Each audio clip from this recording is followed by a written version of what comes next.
Hello everyone, my name is Satoki Hamanaka. I'm undergraduate student from Keio University Nakazawa Okoshi Laboratory. Today, I'm glad to introduce our research, which called a comparative study of CIPN symptom estimation methods based on machine learning. First, I'm going to give you excerpts of our research. Chemotherapy-induced peripheral neuropathy (CIPN) is a common side effect of anti-cancer medicines that causes muscular weakness and falls in cancer patients. Therefore, we compared the methods for identifying and estimating the factors that cause symptoms in CIPN based on factor analysis and 4 different machine learning algorithms. Background: chemotherapy-induced peripheral neuropathy (CIPN) is a common side effect of cancer treatment medications. The most common symptom of CIPN is numbness in the extremities due to peripheral nerve damage, which frequently leads to falls. This has significant influence on both therapy and everyday living. Motivation: in this study, 2 causes of threats to healthy life expectancy are identified. First, fractures threaten healthy life. Fractures are common in the elderly. Fractures of the femur has a great impact on daily life.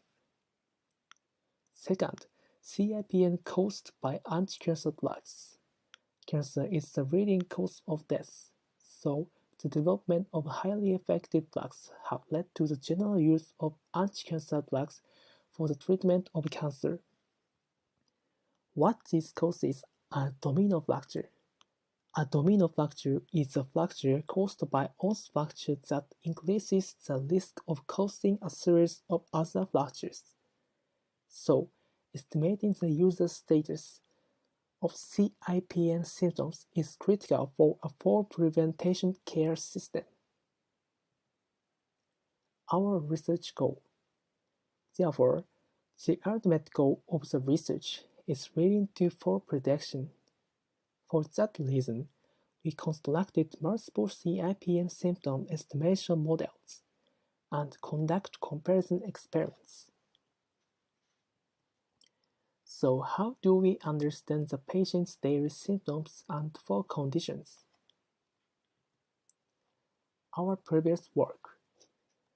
For example, Sasaki et al. Proposed to estimate the user status by using supervised machine learning.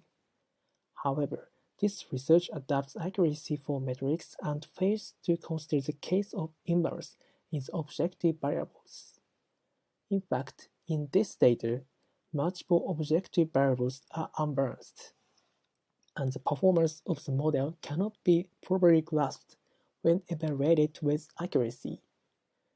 There are 2 reasons why the objective variables are unbalanced. First, since the frequency of falls in the lives is, in most cases, only a few times a day at most, the collected sensor data and labels will naturally have deviations. On the other hand, although it is hypothetical, there is a possibility that participants may have biases that align wearing the device.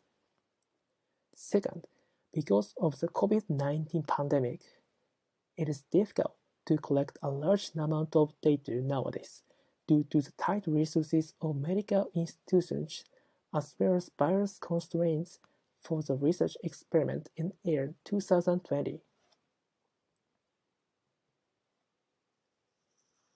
Data collection. In this research, we use dataset previously collected in our previous research.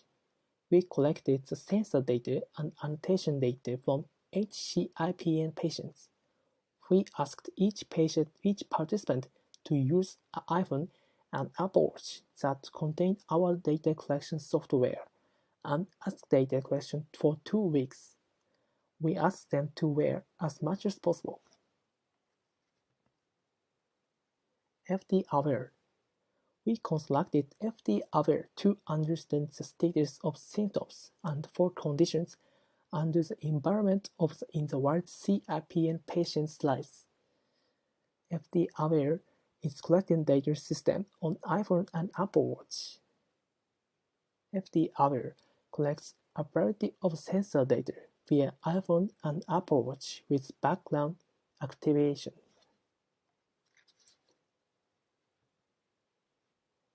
Sensor data collection in iPhone. The iPhone side of the client system is based on the Aware framework for iOS platform, which collects the 12 sensor data in the background. Sensor data collection in Apple Watch. We collected data from 9 sensor types on the Apple Watch. Sensor data is synchronized with the iPhone. Apple Watch side is implemented to collect 9 sensor types in the background. Annotation data collection. The collected data also contains subjective annotation on the participants' individual daily status asked through questionnaire. The questionnaire was displayed on the participants' device every morning during the study period. The questionnaire consists of 8 questions such as: do you feel well this morning? Is your physical condition good today? Do you feel like you are busy today? Do you feel lightheaded? Do you feel any pain? Do you have numbness in your hands? Do you have numbness in your legs? And do your legs feel heavy? These questions are also in the yes or no format to lighten the burden on the users to answer. Identification of factors causing CIPN symptoms. Factor analysis is assumed to have latent factors behind the data to be analyzed. We use the collected questionnaire data to identify and model the factors that contribute to the development of CIPN symptoms. First, the eigenvalues were calculated. The number of eigenvalues with a value greater than 1 was 3. Based on the decay of the eigenvalues, a 3-factor solution was considered appropriate. Next, a parallel analysis was conducted, and again a 3-factor solution was suggested. Based on these results, we adapted the 3-factor solution and conducted an exploratory factor analysis. The first factor showed high factor loadings for the 3 items. Do you feel well this morning? Do you have numbness in your hands? And do you have numbness in your legs? This factor was named as the morning body condition factor.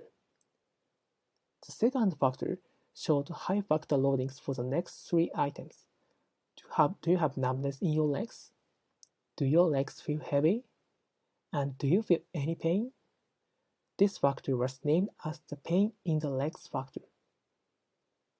Finally, for the third factor, 2 items, do you feel any pain? And do you feel lightheaded? Showed high factor loadings. They were judged to be factors related to lightheaded. This factor was named as the dizziness factor.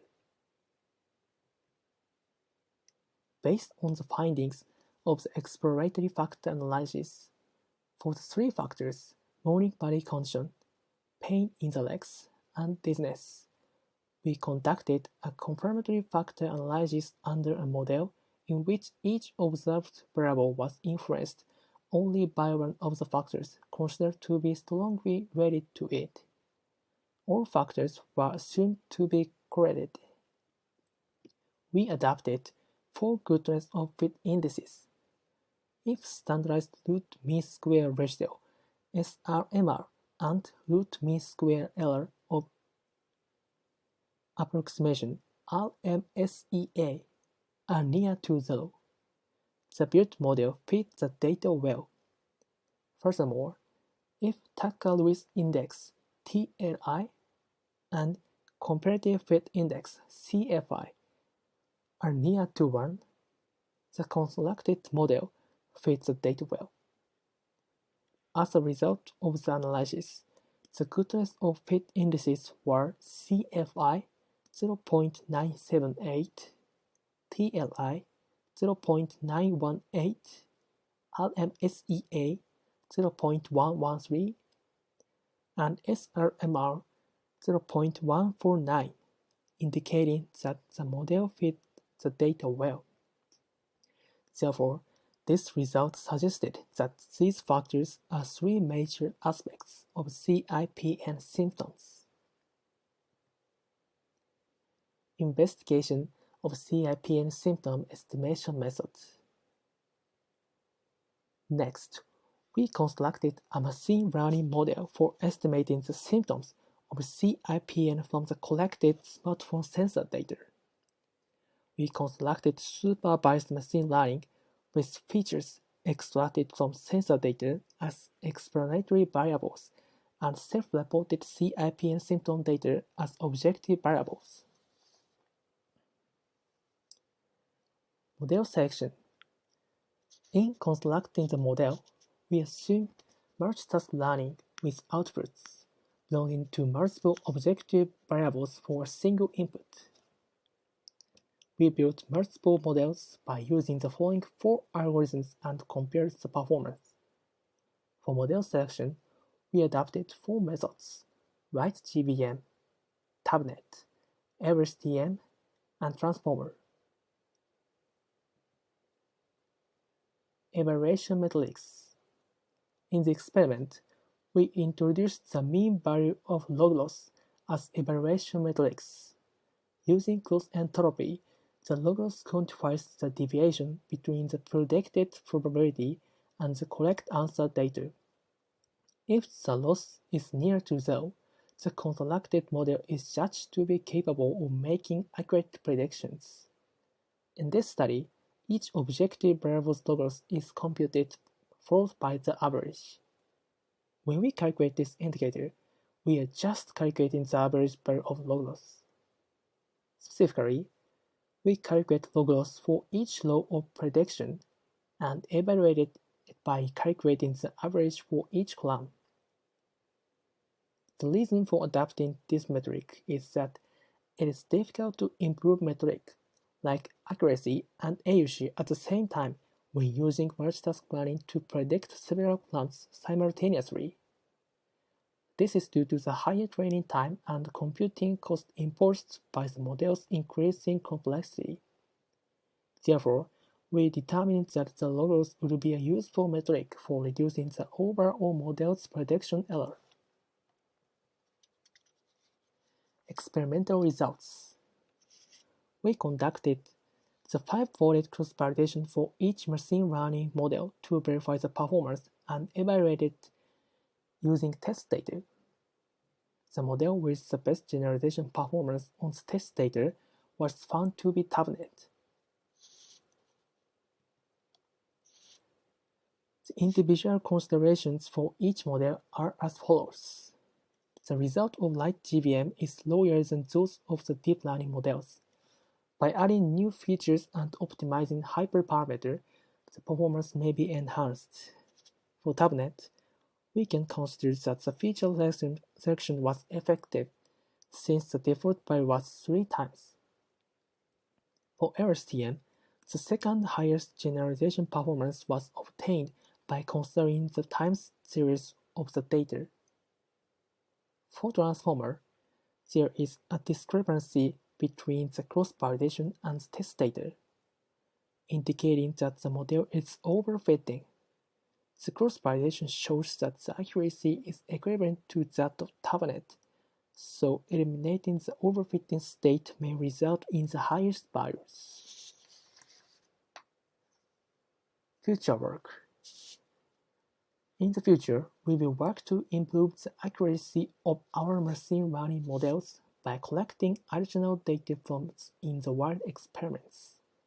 And it is better to collect wide choice of answer results. Specifically, first, we will construct estimation models of CIPN symptoms with various time window. Second, we will construct other deep learning models.